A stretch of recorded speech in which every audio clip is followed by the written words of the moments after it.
Come back for part 2 of the Blade Show video.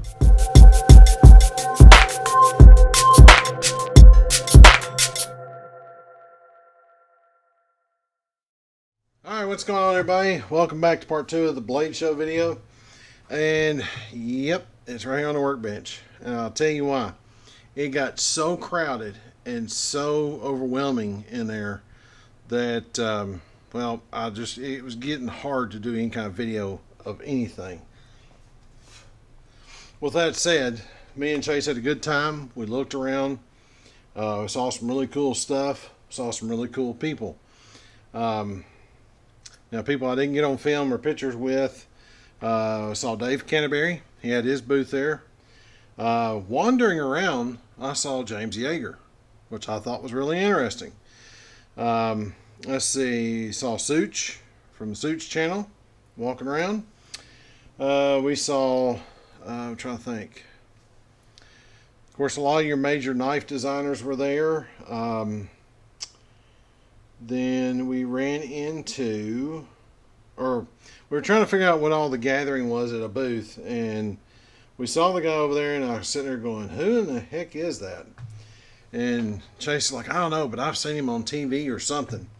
Well, we saw, let's see if I can get it up here. We saw him. Doug, and I'm probably going to screw up his name, Marker Otta. He was doing some kind of demonstration at one of the booths, which was really cool. And then Sarah Dasner from Naked and Afraid, she was there. She had her knife that she carried through with her. And let me tell you, this Sly Steel, hang on, I'll do you one better. I'll show you their sticker. Sly Steel, she carried their knife in the, wherever it was she was in the Outback, or on wherever she was in Naked and Afraid. There's the card for Sly Steel if you want to look them up. It is spelled Sly Steel, STEEL.com.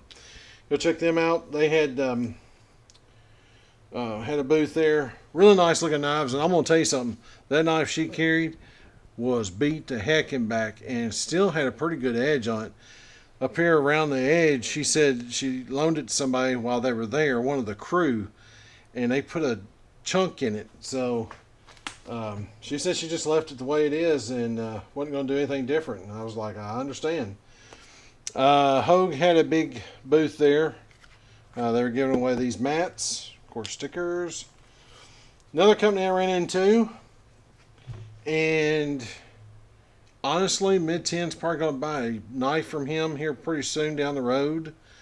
White River Knives. If you look it up on the internet, check him out.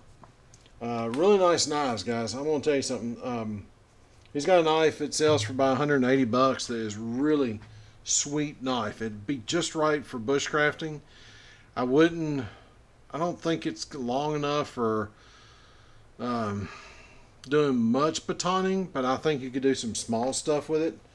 But it was a nice looking knife. Really nice looking knife. Ratworks.com. Got a sticker off of them. Let's see. I don't remember these guys. Chase must have picked up. Chase picked up quite a few things. There's Hogue stickers, hand forged knives. Chase spent more money than I did there. I will say that. There's the sticker from this year. Got a knife through a peach, and it's bleeding at the bottom. Chase spent way more than I did there, which good for him. Smoky Mountain Knife Works, which is a couple hours down the road for me. They were the big sponsor there at Blade. What Chase bought, and I'll show you in the Benchmade catalog. He bought the green version of the Bug Out. It's green body and black blade.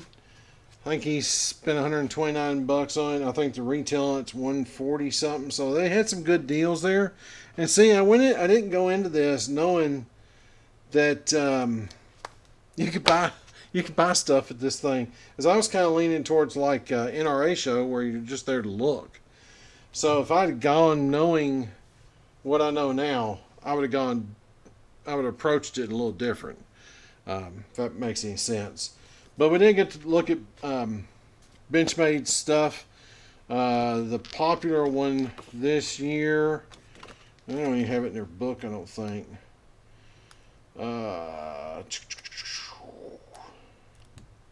Anyway, there was plenty of them for sale, and there's a couple of videos out there on YouTube from this weekend. A couple different people that bought them, but really neat stuff. Really couldn't get near this place very well. I really wanted to get my hands on a wee knife and see what it was like. I know they're a little pricey, but everybody's telling me they're worth it. Ontario, I own a couple of Ontario knives. I own the Rat 2 folder, which is that one right there. Well, actually it's that one right there.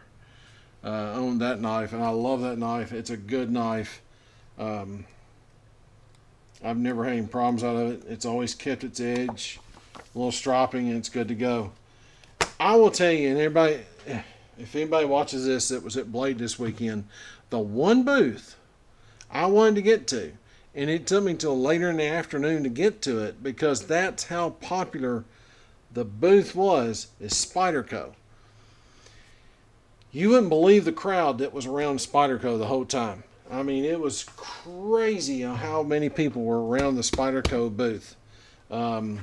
It took me forever to get hold of this book and even kind of get my nose in there to look around to see what they had, and really couldn't do that. CRKT had a good knife, had a good showing. Nice booth. You saw it on part 1 video.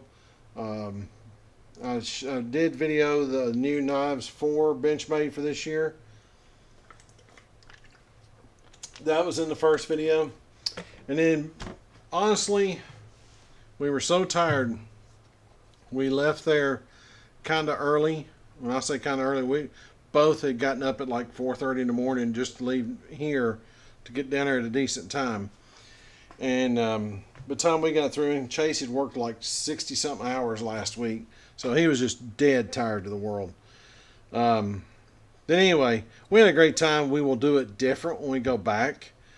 Probably won't go this next year. We'll probably wait a year and go back again. But it was really cool. I think it's worth the trip if you live in the South, in my area or close to my area. I think it's worth the drive to go to it. Like I said, I didn't know what to expect. You know, going to like NRA, you can't buy guns or anything. You can buy barrels and stuff, I guess, but you can't buy guns. Here you can buy just about anything you see laying there. Hogue had a heck of a booth. VZ Grips, that was another one. They had a huge booth there. Had all their grips for their guns, had all the other grips and other stuff that they offer. Hellbent Holsters. Chase spent some money with them. He got him a wallet with the RDFI and the titanium money clip on it. It's a really sweet wallet. The carbon fiber with the titanium money clip that says "We the People." Let's see. I'm trying to think.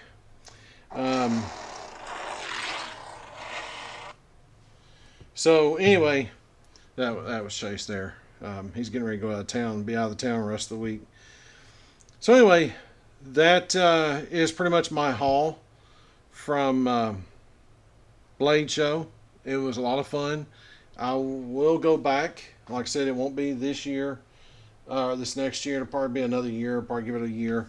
I think NRA comes back to Nashville maybe 2019. So that'll probably be where I do an emphasis on trying to go to NRA and try to get in there under a press thing. With the channel growing the way it is, you know, the more people I have subscribed, the better chances I have at doing stuff like that and getting better content for you guys at these shows. Because you have to get in there early. It's all it is to it. You go there the day of the show and expect to film, it's almost impossible. I saw a couple other YouTubers that I know that were there and that were looking around and were interviewing people. And, you know, as my credibility gets better, then I'll be able to do more of that. So anyway, that's it for now. We had a fun trip. I appreciate you watching the videos from Blade. The video I did from Blade, and then all the stuff I did on Instagram from Blade. There was a bunch of people that looked at the Instagram stuff, so I really appreciate it. So guys, if you'll do me a favor and do me a real solid and hit that like button, hit that subscribe button, hit that share button, and most of all, come back and watch us. So be prepared.